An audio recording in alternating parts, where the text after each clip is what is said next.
राज्यात आज काय घडलं पाहूयात फक्त 90 सेकंदात।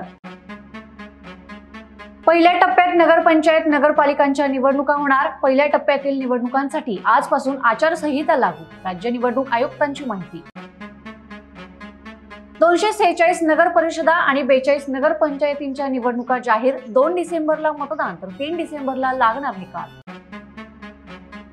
मंत्रिमंडळ बैठकीत 21 महत्त्वाचे निर्णय। महात्मा फुले जन आरोग्य योजनेतून गंभीर आजारासाठी 10 लाख मिळणार।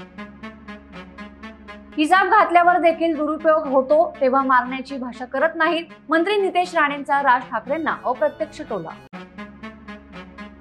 स्थानिक स्वराज्य संस्थांच्या निवडणुकीत स्थानिक पातळीवर आपल्या परीने युती आघाडी करा, मात्र भाजपासोबत कुठल्याही परिस्थितीत युती करू नका, शरद पवारांचं पदाधिकाऱ्यांना आवाहन।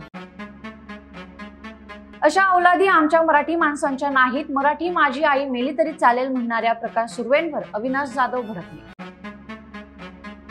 पुण्यात पुन्हा रक्तरंजित थरार। बाजीराव रोड या मध्यवर्ती वस्तीत भर दिवसा तरुणाची हत्या।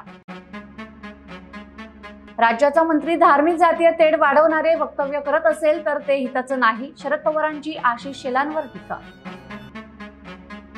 आणि अशाच ताज्या घडामोडींसाठी बखर लाईव्हला सबस्क्राईब जरूर करा।